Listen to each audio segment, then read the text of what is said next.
예. 선지서를 책별로 공부하기는 어렵지만 예. 그 선지자가 활동했던 그 시기 배경, 예. 그리고 주 메시지 그거는 다뤄드릴 거예요. 예. 예. 일단 시기는 우리가 이제 지난번에 다뤘던 우리 교재 66페이지 보시면 이제 바벨론 유수 이전 이후 해가지고 왕들과 이제 정확하게 연대를 알 수 없는 선지자들이 있기 때문에 정확하게 이렇게 일치시키는 힘들지만 그래도 얼추 이렇게 어느 왕 시대에 누가 어느 선지자가 활동했는가를 이제 표에 보시면 나와 있어요. 그러니까 이스라엘 여로보암 2세 때가 유다의 우시아 왕 때고 이때 아모스 이제 활동을 했다 이런 거고 이제 밑에 이제 호세아, 이사야, 미가는 같은 시기죠. 유다 왕 아하스 때부터 했고 이스라엘 왕은 그때 이제 베가고 이런 식으로 이제 되어 있으니까 시대를 그렇게 보시면 될 것 같고요. 이제 오늘까지는 그렇고 이제 다음번 강의 때 제가 시온 신학을 중심으로 해서 대선지서를 이제 말씀을 드릴 거고 그때 이제 그 3강 뒷부분에 이제 대선지자들에 대한 좀 간략한 소개 또는 이제 우리가 좀 알아야 될 부분들을 실어놨으니까 제가 혹시 뭐 강의 시간에 시간이 모자라서 못하더라도 이제 그런 부분들 좀 읽어서 참조하시면 될 것 같고요. 그 다음에 이제 네 번째 강의가 이제 소선지서를 어떻게 한 권으로 읽을 것인가 하는 주제를 이제 다뤘고 거기에도 이제 뒷부분에 그 12권 소선지서들에 대한 간략한 참고할 내용들을 담아놨으니까 제가 강의가 되면 말씀드리고 시간이 모자라면 그냥 읽어보시면 도움이 되실 겁니다. 자, 오늘 우리가 다룰 문제는 크게 두 가지입니다. 하나는 선지자와 제사장의 관계에 대한 문제고요. 이게 이제 뭐 선지자하고 제사장이 무슨 관계가 있어 이럴 수 있지만 이게 선지서를 연구하는 데 있어서는 주요 이슈 중에 하나입니다. 그래서 그 문제를 다룰 거고 두 번째로는 이제 선지자들의 기본적인 메시지가 뭐냐. 그걸 이제 선지자별로 따로 다룰 수는 없지만 이제 이렇게 뭉뚱그려서 선지자들이 전하는 메시지가 어떤 것들이고 그것을 어떻게 이해해야 하는가 하는 것들이 오늘 우리가 다룰 기본적인 내용들입니다. 이제 추가적으로 이제 여기 뭐 예언자적 현실주의라든가 이방 예언 또 제2 이사야 문제 이건 뭐 학문적으로 볼 수 있지만 그래도 우리가 선지서를 읽어가는 데 있어서 이 정도는 기본적으로 알아야 되겠다 해서 제가 이제 읽어놨습니다. 자, 먼저 선지자와 제사장의 관계에 대해서 보면 이 문제를 들어가기 전에 하나 이제 거기 이스라엘에 존재하는 여러 직책들하고 제가 제사장, 선지자, 왕, 지혜자 이렇게 해놨는데 어느 분이 한번 예레미야 18장 18절 말씀을 한번 큰 소리로 읽어주시겠어요? 성경 체크하고 있으면 예레미야 18장 18절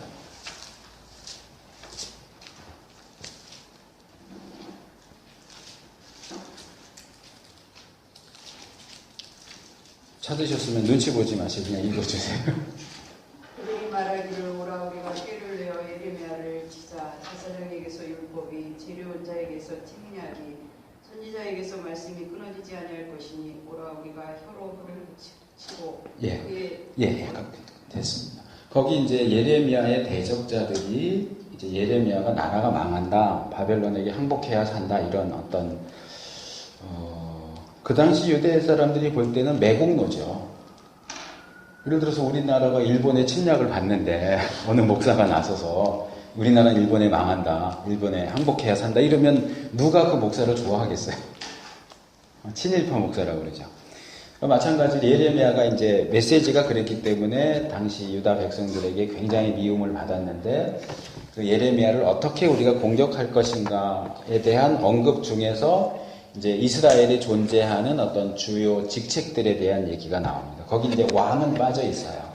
왕은 빠져 있지만 자, 기본적으로 자, 첫 번째 누구에게서 뭐가 나온다고 그랬죠? 제사장에게서 율법이. 그러니까 이런 구절들을 우리가 그냥 쭉 읽고 넘어갈 수 있지만 이건 굉장히 이제 중요한 기본적인 문제를 다루는 거예요. 그러니까 이스라엘 사회 안에서 제사장이 담당하는 역할이 뭐냐?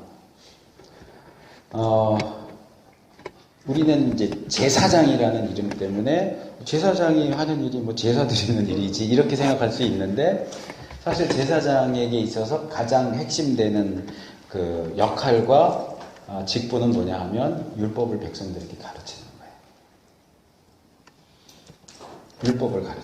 제사장에게서는 율법이 나와야 돼요. 이제 조금 더 구체적으로 한다면 이제 오경 때 제가 말씀을 드렸고 제가 이제 레위기를 전공을 했고 또 박사 논문도 그쪽으로 하려고 생각을 하고 있으니까 그 얘기를 몇 번 드렸지만 그게 레위기 10장 10절 11절에 나오는 제사장의 가장 핵심적인 사역인 거예요.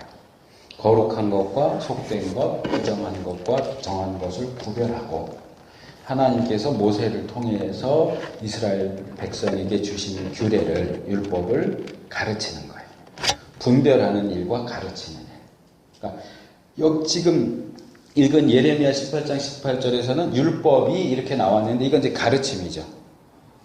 그래서 학개서 같은 경우도 보면 이제 학개서인가 스가랴서인가 갑자기 헷갈리는데 이제 백성들이 왔을 때 뭔가 질문을 던지죠. 뭐 하나님 앞에 드리고 난 제물이 뭐 사람들 옷에 이렇게 닿으면 그 옷이 정결해지느냐 어떠냐 이게 율법에 대한 질문이고 그 대답이 누구한테서 나와야 하느냐 하면 제사장에게서 나와야 돼요. 그러니까 율법 그럴 때 우리는 굉장히 포괄적으로 이제 생각을 하고 또 그게 맞지만 그 레위기에 나오는 말씀에 비추어 보면 이제 제사장이 백성들에게 가르쳐야 하는 율법은 결국 뭐냐?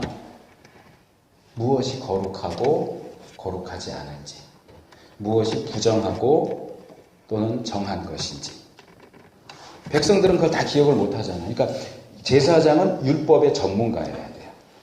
그러니까 백성들이 물어보지 않아도 야 이건 니들 먹으면 안 돼? 이건 먹어도 돼? 여기는 가도 되고 여기는 가면 안 되고 이런 일은 해도 되지만 이건 하면 안 돼.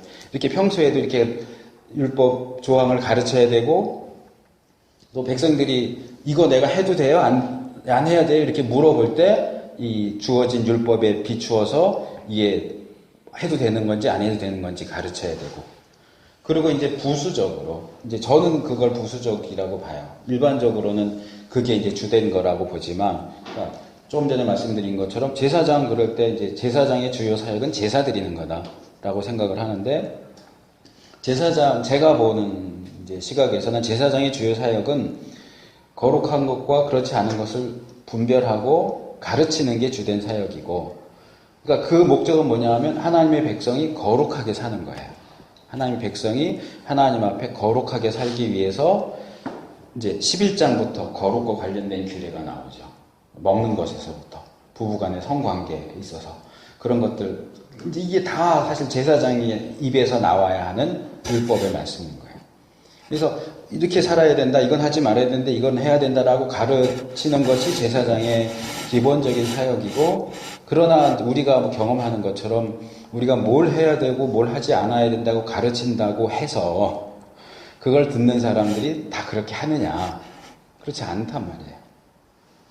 그러니까 하지 말아야 할 일을 해요. 해야 할 일을 하지 않고요. 근데 해야 할 일을 안 하는 것도 이제 이건 좀 조직신학적인 개념이지만 이제 커미션하고 오미션 이렇게 나누잖아요. 하지 말아야 되는 것을 하는 것은 커미션의 죄고 해야 하는데 안 하는 것은 오미션의 죄예요. 둘 다 죄지만 이제 성격이 좀 다르죠. 근데 이제 여기서 문제되는 건 주로 하지 않아야 되는데 했을 경우에 거룩한 것이 속되게 되고 정한 것이 부정하게 된단 말이에요. 그럴 때 부정한 것을 정한 것으로 속된 것을 거룩한 것으로 되돌리기 위한 수단이 뭐냐 하면 그게 제사인 거예요. 그러니까 그렇게 놓고 본다면 제사장에게 있어서 제사를 집례하는 것은 사실상 애프터 서비스 같은 거예요. 그러니까 한 10여 년 전에 우리나라에 없었던 분야인데 황성주 박사라고 하는 분이 이제 등장하면서 예방의학. 그러니까 보통 의사들은 병이 들어서 오면 고쳐주는 역할을 하는데 그분은 병이 들기 전에 어떻게 해야 병에 들지 않을까. 그러니까 예방의학이라고 하는 그런 분야에서 이제 좀 이렇게 활동을 하셨던, 뭐 지금은 무슨 선식 뭐 이런 거 만들어서 팔고 그러시던데, 그런 것처럼 말하자면 레위기 11장부터 나오는 내용은 예방의학적인 부분이에요. 어떻게 우리가 거룩을 지키면서 살 것인가. 근데 그것이 깨졌을 때에 1장부터 7장에 나오는 제사는 사후조처죠. 애프터 서비스. 어떻게 하나님과의 깨어진 관계를 회복할 것인가. 그 회복하기 위해서는 아무나 가서 나 죄 졌다고 내가 그냥 제사 드리고 그럴 수가 없어요. 하나님이 정하신 이 제사 규례에 따라서 제사장만이 그걸 할 수 있죠. 그러니까 제사장 역할을 그렇게 볼 때 둘로 이렇게 나눠지는 거예요. 백성들을 말씀으로 교육해서 거룩하게 살도록 하는 것. 그 거룩이 깨뜨려졌을 때 어떻게 그걸 회복할 수 있느냐? 그게 이제 제사에 대한 부분이에요. 그게 지금 여기에서 아주 압축되어서 제사장에게서는 율법이 나와야 된다. 그렇게 나오는 거예요. 이게 이제 조금 확대시켜서 보면 에스겔서를 볼 수 있는데, 에스겔서에 보면 이 레위기 10장 10절 11절 말씀이 거의 문자 그대로 3번이 인용이 돼요. 첫 번째 인용은 뭐냐면, 왜 유다가 멸망했느냐라고 할 때, 뭐 왕들은 뭘 잘못했고, 지도자들은 뭘 잘못했고, 선지자들은 뭘 어떻게 했고 할 때 제사장이 이게 자기 할 일을 제대로 못했다라고 얘기할 때 몇 가지가 있지만 그 중에 하나가 그거 레위기 10장 11절이잖아. 거룩한 것, 헛된 것, 부정한 것과 정한 것을 분별하지 않았다. 백성들에게 그것을 제대로 가르치지 않았기 때문에 망했다. 그 다음에 나오는 구절은 이제 유다가 회복되었을 때 제사장들이 어떤 역할을 할 것인가에 대한 내용 중에서 그 내용이 다시 나와요. 유다가 회복되면 제사장들이 그런 분별하는 일과 가르치는 일을 하게 될 것이다. 레위기에 나오는 내용 그대로 나오고, 이제 마지막 하나가 이제 성전 환상 보잖아요. 거기서 이제 이 성전 지역과 이스라엘 백성이 사는 일반 지역 사이에 담이 세워져요. 그리고 이 담이, 그 앞에 두 구절은 둘 다 레위인이 제사장이 그 역할을 하지만 거기서는 이제 이 담이 거룩한 것과 섞된 것을 구별하는 역할을, 그 역할을 이제 담이 하도록 이렇게 인용이 되죠. 그러니까 그런 점들을 이렇게 좀 뽑아서 우리가 집중해서 본다면, 물론 제사장만이 제일 중요하다, 그건 아니에요.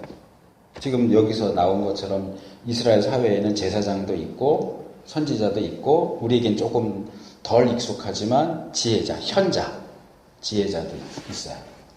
왕은 뭐 기본으로 있는 거고. 그래서 제사장이 백성들과의 관계 속에서 해야 하는 가장 중요한 것은 율법을 가르치는 일이에요. 아까 우리 밥 먹으면서 이병헌 목사님, 아니 근데 왜 좀 부유한 사람들은 다 여당이고 가난한 사람들은 왜 다 야당이냐? 우리 유 목사님이 뭐 그런 당연한 것을 묻느냐라는 표정으로 부자들이야 현상 유지가 되기를 원하니까 당연히 여당이고, 가난한 사람들은 이놈의 세상 한번 뒤집었으면 좋겠다. 그러니까 야당이 될 수밖에 없는 거죠. 근데 이제 여기서 왜 학자들이 선지서를 연구할 때 제사장과 선지자가 서로 대립된다고 보느냐면 바로 그거예요. 제사장은 현실 유지 쪽이에요. 그러니까 뭔가 뒤집어 엎고 개혁하고 하는 쪽이 아니고, 이렇게 그냥 잘 살아가면서 어떻게 그 현재 체계 안에서 거룩하게 살 것인가. 뭐 거룩이 깨졌다고 해도 막 뒤집어 엎고 심판하고 그러는 게 아니고, 속죄제사, 속건제사 이런 것들을 통해서 하나님과의 관계를 회복하고, 이러다 보니까 제사장은 기존의 성전이 있고 성전이라는 구조와 체제 안에서 순응하면서 백성들을 이렇게 보듬어 가면서 이렇게 하다 보니까 제사장은 일반적으로 볼 때 보수적이고 여당적인 성향을 가진다고 보는 거예요.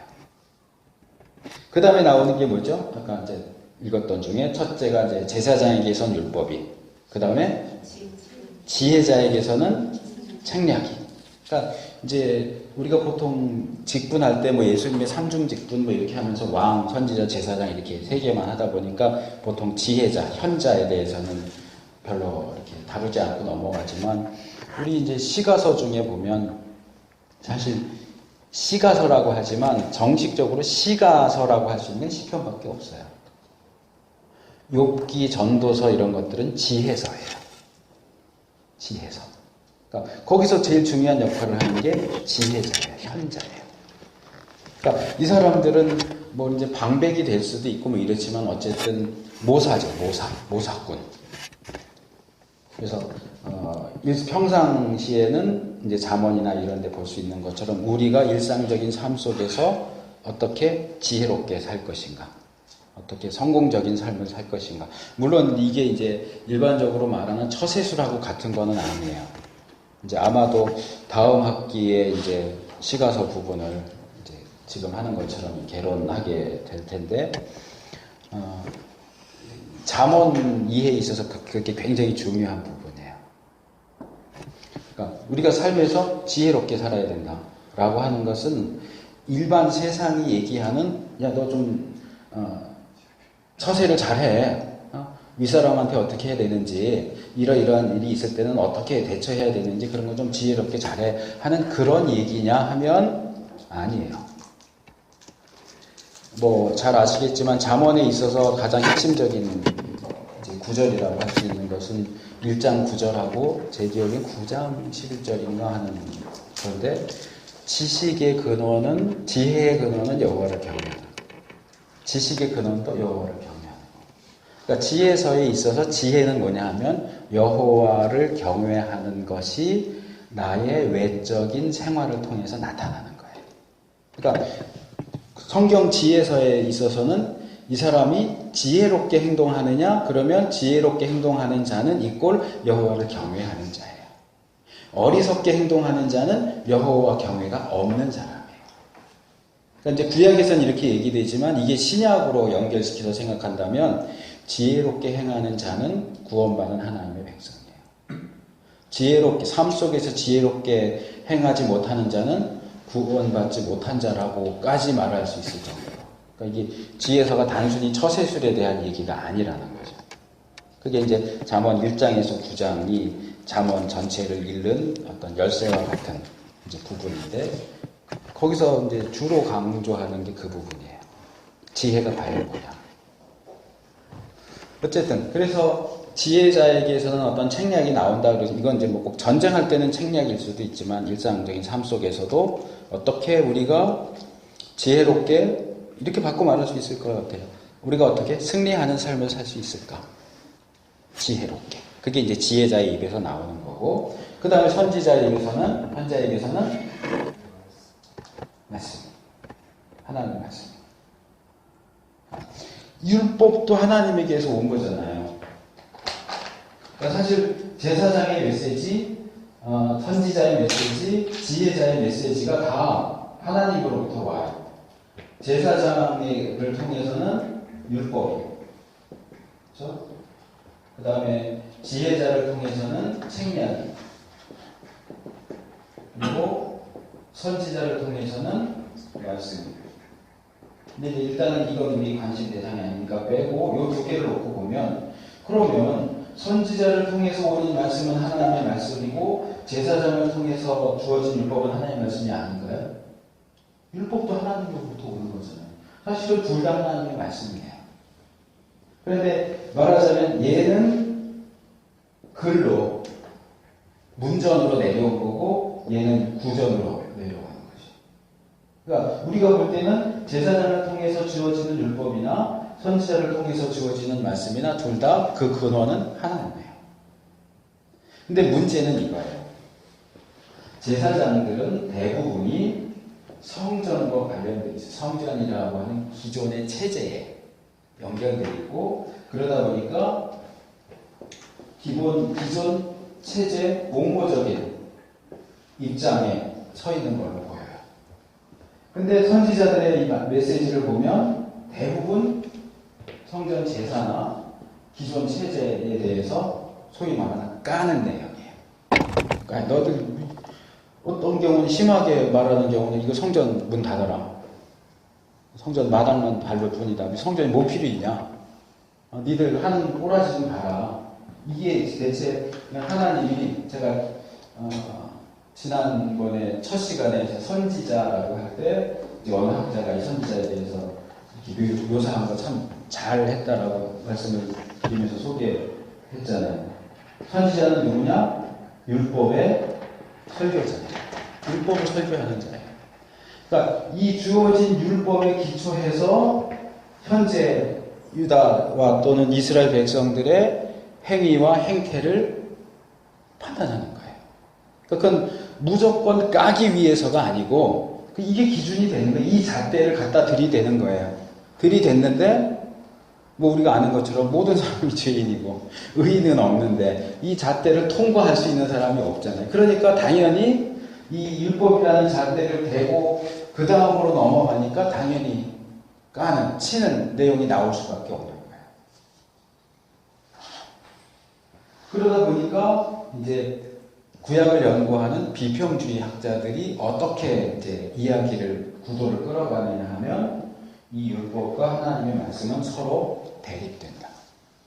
그러다 보니까 제사장과 선지자도 서로 대립된다. 이렇게 이제 주장을 하는 거예요. 이제 선지서를 연구하다 보면 뭐 다른 경우, 모국경이나 뭐 다른 부분도 마찬가지지만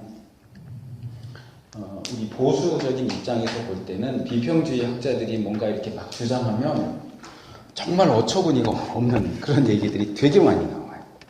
뒤에 이제 선지자들의 주요 메시지를 할 때도 제가 그거 말씀을 드리겠지만, 그러니까 그냥 이 사람들이 하는 얘기를 들어보면 그런 것 같아요. 또 어떻게 보면. 그래서 제사장은 말하자면 여당이고 선지자는 야당이고. 그래서 제사장은 현 체제를 옹호하고 선지자는 현 체제를 비판하고. 그러니까 이 둘은 양극단에서 서로 싸우고 대립되는 그런 존재라고 이제 비평주의 학자들은 그렇게 주장을 하죠. 근데 우리가 이제 성경의 메시지들을 이렇게 읽어보면 과연 그렇겠느냐? 이미 다 이제 이 안에 답이라고 할 수 있는 것들이 다 나왔는데, 자, 제사장에게서 나오는 게 뭐라고요? 율법이잖아요. 근데 선지자들이 전하는 하나님의 말씀은 기초가 뭐예요? 그것도 율법이에요. 그럼 이 율법과 이 율법이 다른 겁니까? 같은 거란 말이에요. 그리고 거꾸로 거슬러 올라가면 둘 다 하나님에게 근원을 가지는 메시지인 거예요. 그러니까 이것을 제사장과 선지자를 대립적인 존재로 보고 그들의 메시지가 대립되고 서로 투쟁하는 식으로 볼 게 아니고 이렇게 봐야 되는 거죠. 아까 말씀드린 것처럼 선지자들이 등장해서 율법이라고 하는 잣대로 현재 이스라엘 백성들의 삶과 행동을 율법이라는 잣대를 여기다 대고 재는 거죠. 근데 이들이 이 율법대로 행하지를 않아요. 그러니까 사실 바꿔 말하면 선지자들의 메시지는 니들 제사 필요 없어, 성전 필요 없어, 그게 아니고 원래 율법이 얘기했던 거 제대로 해. 제대로 해. 그건 사실상 선지자들의 입에서만 나오는 게 아니고 제사장 입에서도 나와야 되잖아요. 이거 우리가 해야 됩니까? 말아야 됩니까? 라고 할 때 율법에 근거해서 이건 해도 되고 이건 하면 안 되라고 하는. 근데 이제 이 제사장은 뭔가 조금 소극적인, 이제 말하자면 교회당에 상담 방 하나 이렇게 해놓고 오는 사람만 상대하는 좀 그런 입장이라면 선지자들은 이제 막 바깥에 나가서 막 들이대면서 니들 그러면 되냐 안 되냐 이 사람은 사람들이 와서 이거 해야 돼요 말아야 돼요 이러면 이제 답변만 상담하듯이 답변하는 위주고, 여기는 이제 막 아무데든지 사람이 있는 곳이라면 다 찾아다니면서 하나님이 주신 말씀들을 선포를 하죠. 그러니까 아무래도 선지자들은 조금 더 능동적이고 공격적인 어떤 태도를 취하게 되고, 제사장들은 조금 수동적이고, 원래 그렇다는 건 아니고 이제 인상이 좀 수동적이고 좀 방어적이고 그런 이제 느낌들이 주어지는 거죠. 그러다 보니까 이제 결론적으로 이렇게 대립시키는데, 성경이 우리에게 제시하고 있는 메시지는 뭐냐? 사실 선지자도 하나님의 사람들이고 제사장도 하나님의 사람. 둘 다 하나님의 뜻을 행하는 거예요. 다만 영역이 조금 다른 거예요. 영역이 다르고, 그러니까 이게 이제 제가 아까 말씀드린 것처럼 선지자는 율법의 설교자다 그랬잖아요. 하나님께서 이스라엘에게 기본적으로 율법을 주셨어요. 율법을 주셨고, 이 기본 체제의 율법을 고수하는 게 제사장들의 역할이라고 하면, 선지자들에게 주신 이 말씀이라고 하는 것은 율법과 별개로 주어지는 게 아니고, 이 율법에 기초해서 이 율법이 제대로 시행되지 않는 부분들을 다루는 게 선지자들의 영역인 거예요. 어떻게 보면 이제 역할 분담이 된다고 볼 수 있는데, 이렇게 해서 서로가 서로를 보완해주는 역할로 봐야지 서로 대립하고 싸우고, 그러니까 비평주의자들 가운데 이제 선지자들은 제사 제도를 반대했다. 성전이 불필요하다. 성전 무용설 뭐 이런 식으로 그런 입장을 취했다라고 하는데 절대로 그런 게 아니에요. 여기 이제 제가 이 부분은 주로 송정현 교수님 그 책에서 제가 인용문들을 했지만 여기서 이제 읽어보시면 나오겠지만 선지자들이 원하는 것은 제사 드리지 마가 아니고 제사를 드리되 제대로 드려라. 그렇게 형식적으로만 제사 드리는 게 무슨 의미가 있느냐. 그러니까 이것은 이제 철학에서 다루게 되는 문제인데, 이제 철학이 있어서 오래된 그 논쟁거리 중에 하나가 뭐냐면 형식과 내용의 관계. 이거 아마 들어보셨을 거예요. 그러니까 형식은 말하자면 그릇이고, 이 그릇에 어떤 내용이 담겨지느냐라고 할 때 계속 논쟁되는 게, 어떤 사람들은 형식이 중요해 라고 말하고, 어떤 사람들은 내용이 중요해 하고 이제 싸우고, 이제 철학의 역사를 보면 뭐 여러 가지 논쟁거리가 있지만 그 중에 이제 형식과 내용에 대한 그런 논쟁은 계속 이거였어요. 어느 게 더 중요하냐. 근데 형식은 안 중요합니까? 내용은 안 중요합니까? 형식이 있으면 내용이 없어도 됩니까? 내용이 있으면 형식이 없어도 됩니까? 그래서 저는 이제 이 부분을 얘기할 때 가장 그냥 쉽게 예를 들어서 얘기하는 게, 제가 중학교 때 그때 도덕이었나 과목 이름은 기억이 안 나는데 배웠던 인사에 대한 인사. 뭐 대부분 목회자들이시니까, 자, 교회 가면 예를 들어서 뭐 중학교 학생이 있어요. 중등부 학생이 있어요. 자, 중등부 학생이 교회에서 목사님을 만났어요. 그러면 인사를 하겠죠. 근데 그 인사를 이 형식과 내용으로 놓고 보세요. 자, 형식은 뭐예요? 요즘 그런 거 별로 없지만, 뭐 예를 들면 이렇게 그 유치원 애들 하는 거 이렇게 손을 배꼽에다 모으고 허리를 이렇게 숙이고 고개를 숙이고 안녕하세요 이렇게 인사를 하는 게 형식이에요. 근데 그 형식적으로 외적으로 드러나는 행동만 하면 인사를 한 거냐 하면 아니요. 그 인사에는 내용이 있어요. 뭘까요? 상대방에 대한 어떤 존경하는 마음. 그래서 어른을 보면 인사해야 돼. 이건 교육이 아니고 상대방을 어른으로서, 목사님으로서 인정하고, 내가 아이고 학생이고 내가 다니는 교회 목사님이니까 목사님한테 인사해야지 하는 그 상대방을 존경하고 사랑하는 마음이 내용인 거고요. 그게 이렇게 손 모으고 허리를 숙이고 고개를 숙이는 형식으로 나타나는 거예요. 근데 인사는 해요. 근데 속으로 저 XX 이러면서 만약에 인사를 한다고 쳐요. 그게 제대로 된 인사예요? 아니잖아요. 그럼 바꿔 말해서 내용. 자, 목사님에 대한 존경하는 마음, 사랑하는 마음이 있어요. 그러니까 존경하는 마음과 사랑하는 마음이 있으면 이거 안 해도 돼요? 보고 이렇게 뻔히 쳐다보고 이렇게 지나가면 돼요? 이게 형식이 중요하냐, 내용이 중요하냐의 싸움은 이게 되게 웃기는 얘기인 거예요. 이 두 개가 같이 가야죠. 그러니까 말하자면 제사장은 이 형식 쪽하고 연결이 되는 거고, 선지자는 내용 쪽하고 연결이 돼요. 제사장은 사람들이 저 죄져서 속죄 제사 드리러 왔어요. 재물 가지고 오면 그 제사 드려줘요.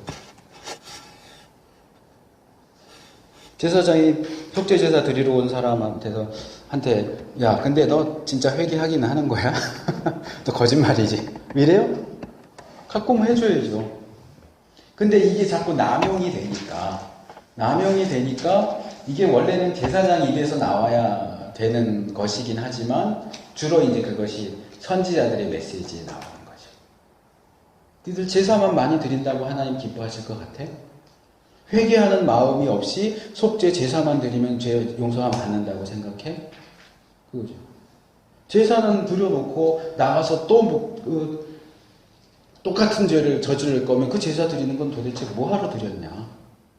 삶이 바뀌지 않는데 제사만 계속 드린다고 해서 그게 무슨 의미가 있나?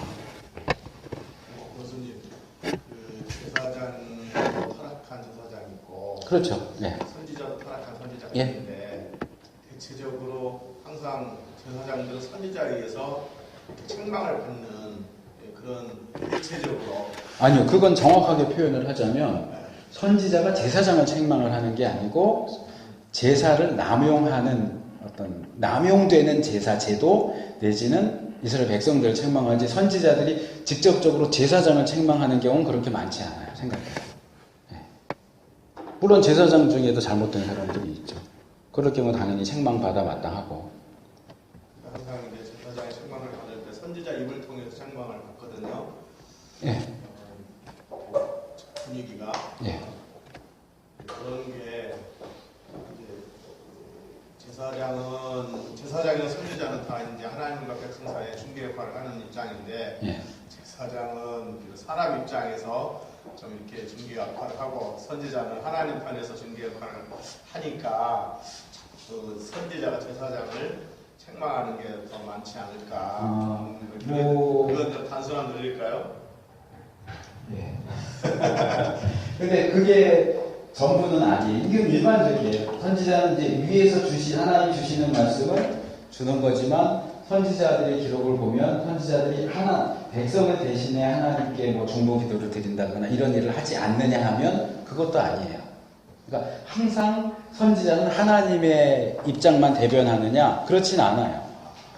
그러니까 아모스서도 나오고 뭐 예레미야서도 나오지만 선지자가 이스라엘 백성을 대신해서 하나님 용서해 주세요. 그렇게 하는 경우들이 있단 말이에요. 백성을 대표해서 하나님께 말씀하는 경우도 있고, 제사장은 우리가 늘 백성의 입장을 대변해서 하나님에게 뭐 중보한다라는 이게 이제 일반적으로 맞지만 제사장을 통해서 말씀이 주어지는 경우가 전혀 없느냐 하면 그렇지 않아요. 근데 이제 이게 하나님의 말씀을 전한다라는 그 개념이 약한 이유는 말하자면 이거예요.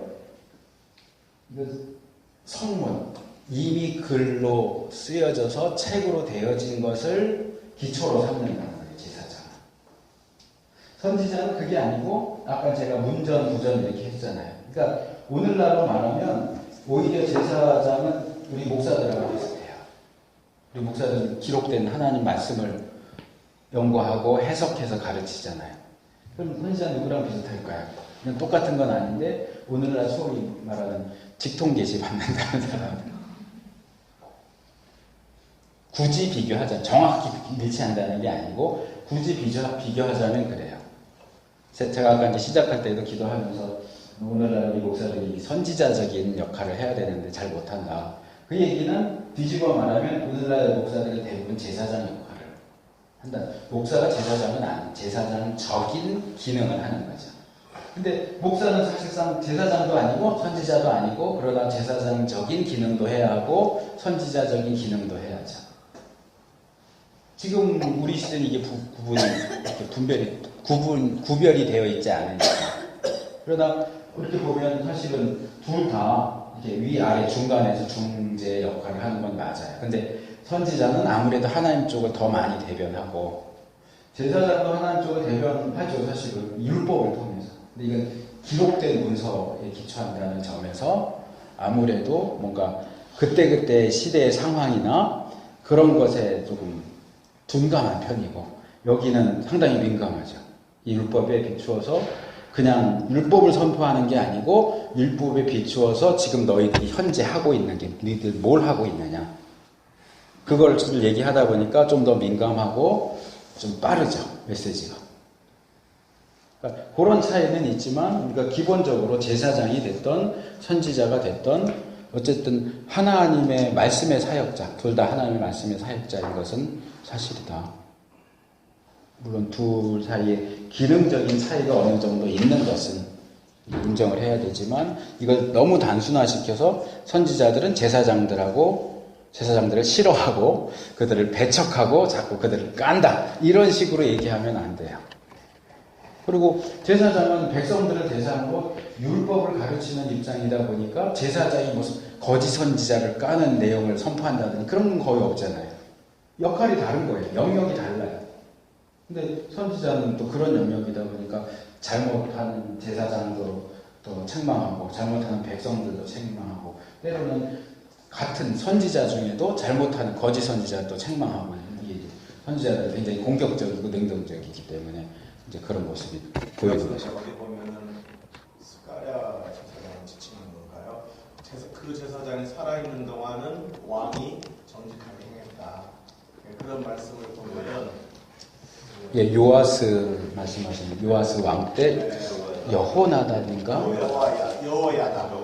네, 맞아요. 여호야다 제사장. 그런 구절을 보면은 제사장이 선지자의 기능도 했던 것 같아요. 그 왕에 대해서.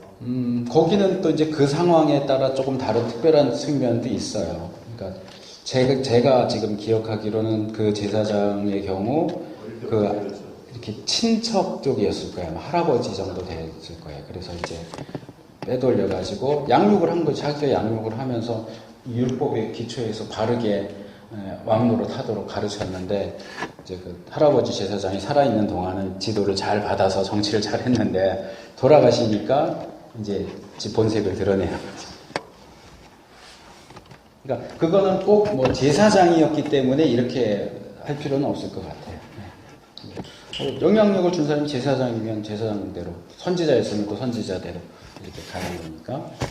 그래서 이 기본적인 첫 번째 문제, 선지자는 제사장과 대립하느냐라고 할 때 그거 그렇게 보는 것은 성경적이지 않다. 그러니까 이 부분에서 이제 조금 표현이 적절할지 모르겠지만 내부 고발자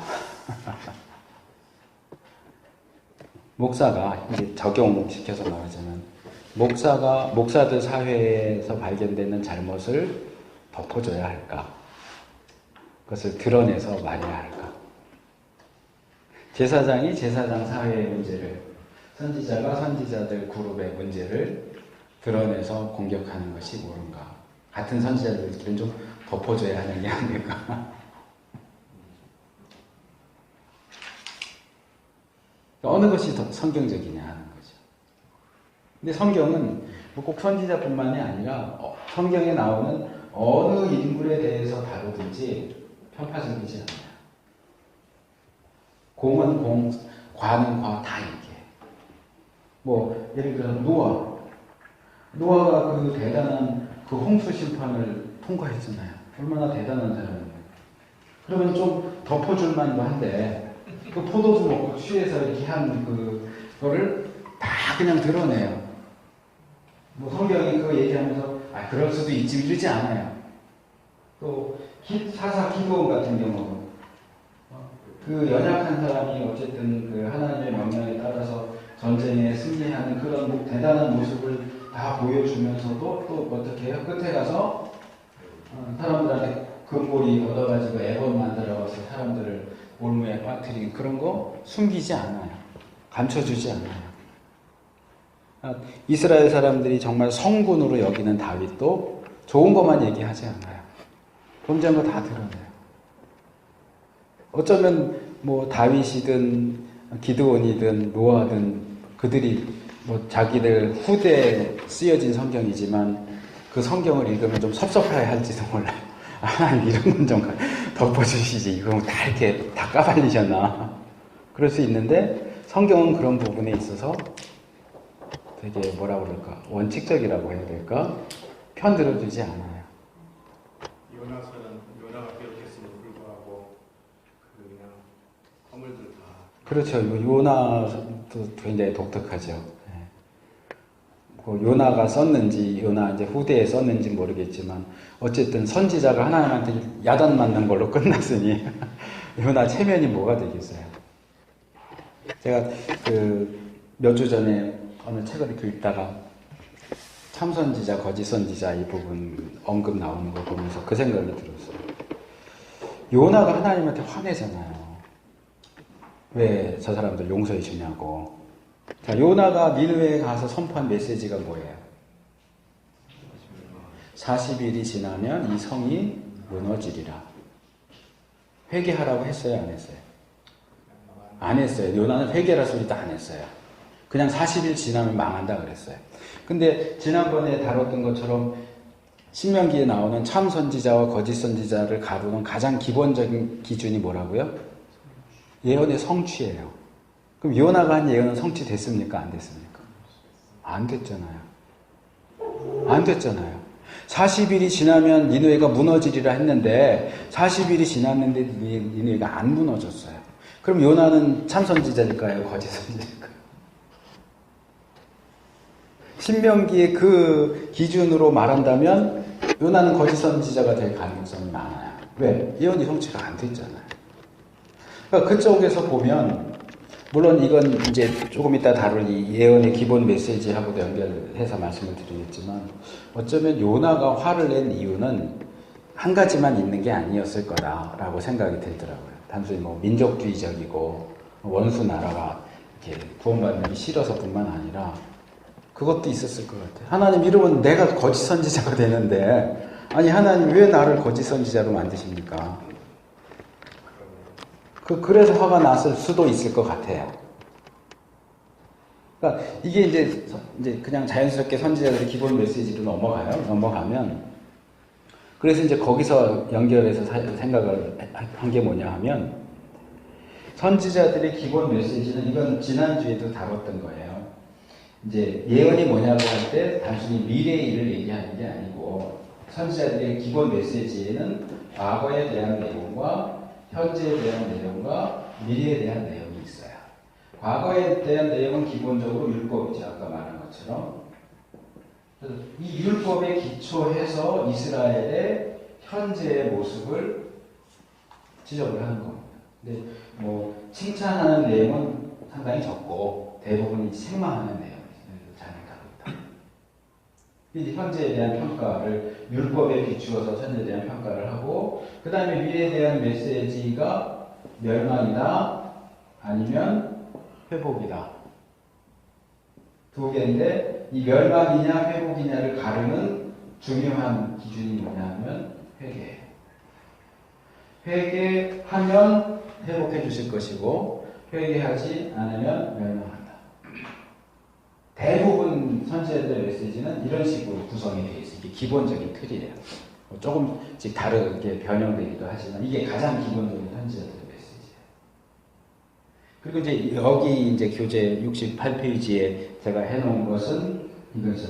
이것을 이제 시기별로 나눠서 볼 때 이렇게 된다는 거죠. 대부분의 예언의 메시지는 초기에는 심판 또는 멸망에 대한 메시지가 많아요. 그리고 이 심판과 멸망에 대한 메시지가 뒤로 갈수록 줄어들어요. 그리고 처음에는 발견되지 않았던 회복이나 위로에 대한 말씀이 앞엔 별로 없었는데 이제 뒤로 가면서 많아지죠.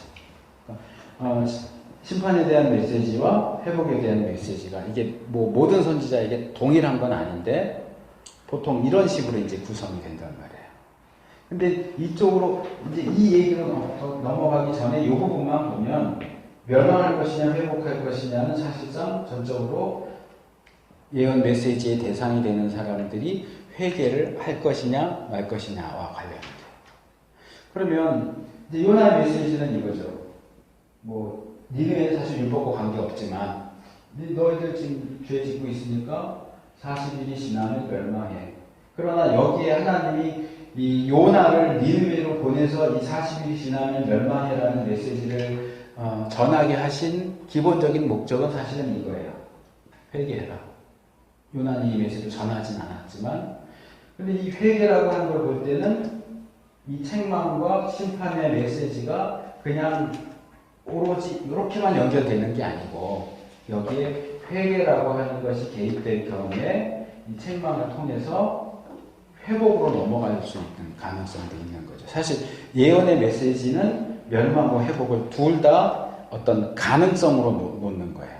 물론 이제 뭐 아모스서라든가 몇몇 책들은 아모스서의 기본적인 메시지는 임박한 그리고 확정된 북이스라엘의 멸망이에요. 그거는 돌이켜지지 않아요. 하나님의 뜻이 완전히 정해졌어요. 아모스서의 메시지 같은 경우는 그냥 멸망이 정해져 있어요. 그렇지만 대부분의 경우는 모세가 신명기에서 했던 것처럼 내가 너희 앞에 생명의 길과 죽음의 길, 복의 길과 저주의 길 둘을 놓는다. 너희들이 선택해라. 그게 이제 예언자들 메시지에서 이렇게 나오는 거예요. 너희들 회개해라. 너희가 회개하면 회복될 것이고 회개하지 않으면 멸망될 것이다. 근데 이 회개라고 하는 것이 지난번에 김지찬 교수님 책에 인용한 부분에서도 제가 말씀드렸지만 사실상 이 전체 예언자의 메시지에서 가장 핵심이 되는 게 이거. 선지자들은 미래를 얘기하는 게 목적이 아니고 회개가 가장 핵심되는 주제예요. 회개하고 멸망당하지 말고 회복해라. 이게 사실은 선지자들의 메시지거든요. 그러면 지금 현재 죄를 짓고 있기 때문에 너희 회개하지 않고 계속 그렇게 가다가는 멸망해라고 예언의 메시지를 전했다고 할지라도 만약에 이들이 어떤 계기에 의해서 정말 회개를 해서 멸망당하지 않고 회복되는 쪽으로 갔다고 해서 이 선지자의 메시지가 거짓된 메시지라고 해야 되느냐? 아니라는 거죠. 전혀 거짓되거나 틀렸다고 할 이유가 없어요. 사실상 예언의 메시지는 다 회개를 중심으로 해서 회개하면 복받고 회개하지 않으면 멸망한다가 기본적인 메시지이기 때문에 이런 케이스에는 성취의 여부가 그렇게 중요하지 않아요.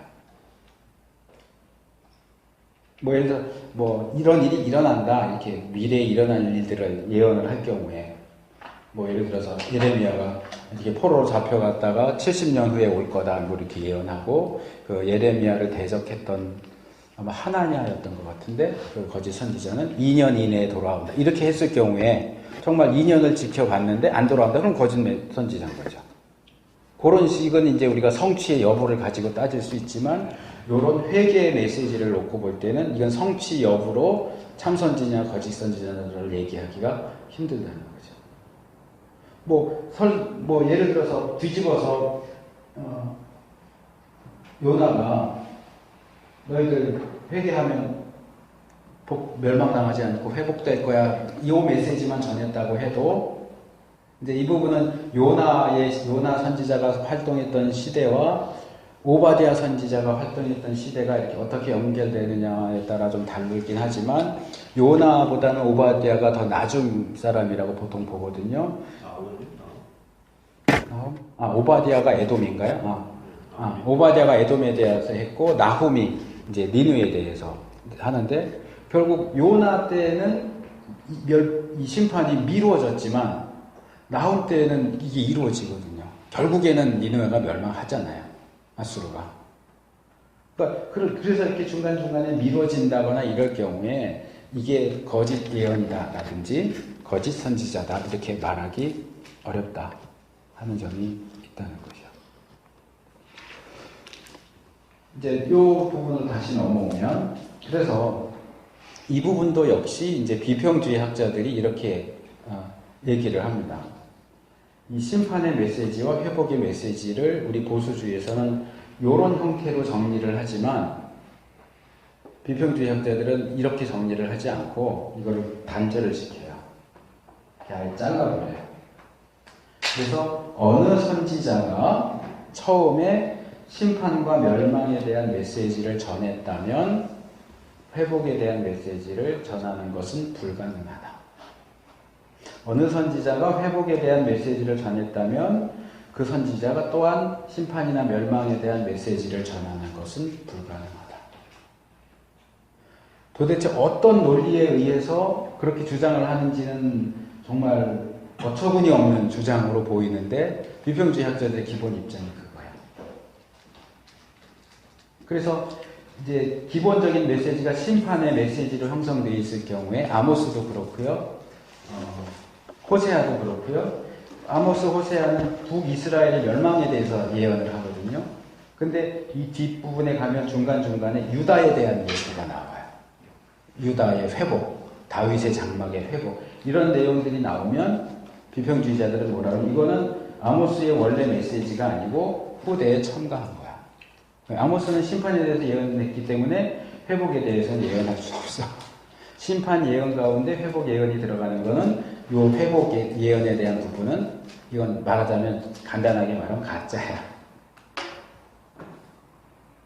근데 이제 선지서들 전반적인 그 내용들을 읽어가다 보면 몇몇 경우를 제외하고는 오히려 전반적으로 처음에 제가 그렸던 요 형태를 유지한다는 거예요. 대부분이 처음엔 심판. 그러니까 이거죠. 니들 계속 이렇게 하면 결국 망해. 이렇게 막 이렇게 경고하고 겁주다가 뒤로 가면서 그래도 혹시라도 니들이 회개한다면 하나님 회복하실 거야 하는 회복의 메시지가 뒤로 가면서 이렇게 두드러지는데 비평주의자들은 이걸 묶어서 보기를 싫어해요. 거부해요. 따로따로. 그래서 우리 쪽에서는 이것들을 이제 같이 묶어서 보기 때문에 이걸 이제 오늘날로 적용해서 말하자면 어떤 목사님들은 이제 보면 설교할 때 주로 소위 말하는 까는 설교를 많이 하시는, 전문적으로 하시는 분들이 있어요. 그러면 까는 설교를 표현이 좀 그런데 하는 목사님들은 계속 그것만 해야 되나요, 평생? 그분은 뭐 위로하거나 뭐 이런 뭐 칭찬하거나 격려하거나 그런 메시지를 전하면 안 되는 건가요? 아니잖아요. 본문 텍스트가 뭐냐에 따라서 물론 그런 분들 많아요. 뭐 구약이 됐든 신약이 됐든 어느 본문을 읽어도 선교에 꽂힌 목사님은 맨날 선교만 얘기하고 정치에 꽂힌 목사님은 맨날 정치 얘기만 뭐 본문이 뭐냐에 상관없어. 그냥 자기 관심사만 계속 얘기하는 분이 있지만 그런 거 말고 우리가 정말 성경 본문들을 정말 이렇게 다양하게 성경이 얘기하는 것들을 전반적으로 다 성도들에게 전한다고 할 때는 그 본문 메시지에 따라서 칭찬할 때도 있고, 그렇죠? 책망할 때도 있고 그런 거지. 우리 스스로도 목사님들 스스로도 나는 까는 거 전문이야. 나는 격려가 전문이야. 그러면 안 돼요. 그러면 우리가 하나님의 말씀을 제한하게 돼요. 격려하는 것을 자기의 주 전공으로 삼는다면 그 목사님은 책망하는 본문 가지고 설교하기가 쉽지 않기 때문에 그런 본문들은 대부분 건너뛸 가능성이 있어요. 뭐 이런 거죠. 제가 예전에 부목사를 했을 때 이제 다른 목사를 오시고 대신방을 하면서 일주일에 한 번은 따라다니라고 해서 갔어요. 저는 이제 큰 교회에서 사역해 본 적은 없기 때문에 제가 뭐 가장 많이 모인 교회는 한 400명 정도, 400명, 500명 정도 교회에서 사역을 했는데 이제 그분은 큰 교회에 있다고 오신 분인데 신방을 따라가니까 그날 한 6, 7집을 했어요, 하루에. 저는 이제 그걸 보면서 큰 교회 목사님들이 이렇게 하는구나 하는 건지 알았는데 보니까 그날 디모데 전서인가 디모데 후서 1장이 본문이에요. 그래서 교회에서 출발했어요. 첫 번째 집 가서 디모데 전서 1장 2절.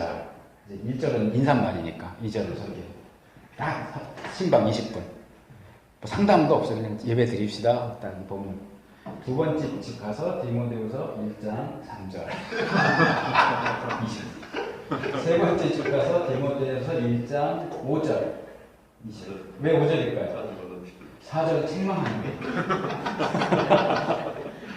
잘못 쓰다가 하니까 이거 써 빼고 5절 1장 6절 이렇게 하더라고요. 야, 저렇게도 하는 전 처음 봤어요. 좋은 아이디어를 얻으셨어요? 나도 저렇게 해야지. 큰 교회는 저렇게 저는 큰 교회에서 하신 분들 그렇게 신방을 따라다니는 게 그분이 유일해서 다른 분들은 또 어떤지는 몰라요. 네. 어떤 분은 그냥 그해 계신방은 딱 한 본문 가지고 모든 집을 다 이렇게 한다고 그러더라고요. 그래요? 그게 좋아요? 준비하기도 저는 이제 제가 그러고 나중에 맡아서 할 때는 기본으로 한식 가면 한 1시간 가가지고 한 20분은 계속 얘기 들어요. 이제 뭐 기도 제목 뭐 있는지 듣고 들으면서 저는 이제 여기서 막 돌리는 거예요. 지금 이 가정이 가장 적합한 말씀이 뭘까? 그러니까 미리 준비를 안 해요. 듣고 이제 거기에 적합한 말씀. 또 그 다음 집 가면 또 한 20분 듣고 들으면서 막 이렇게 돌려가지고 생각이 안 나서 좀 더 하라고 그러고. 그래서 저는 기본 한식 하면 1년에 몇 번씩 가는 것도 아니고 한 번 가는 건데 그 집이 필요한 말씀을 줘야 되잖아요. 어쨌든 그러더라고요. 그러면서 뭐 좀 책망하고 이러는 내용이 나오면 안 하고 넘어가더라고요. 왜 건너가나 그러고 봤더니 책망하는 내용이에요.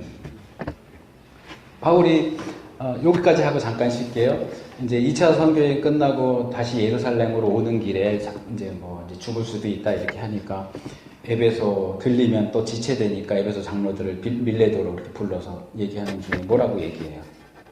내가 너희 모든 사람의 피에 대해서 무죄하다. 왜? 내가 너희들을 가르쳐야 될 것에 대해서는 하나도 가감없이 다 가르쳤기 때문이다. 그게 목회자의 기본적인 입장과 태도예요.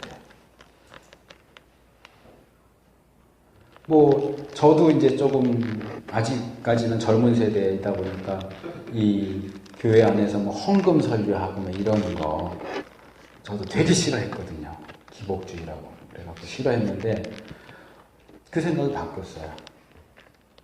두 가지거든요. 하나는 제가 이제 서울 도남동에서 이제 교육자생 부교육자 생활할 텐데 거기 목사님은 그 말씀을 종종 하셨는데 제가 정말 그렇다 했던 게 뭐냐면 우리가 물질만 달라고 그러니까 문제가 있는 거지 사실은 우리가 하나님께서 주시지 않으면 살 수가 없어요.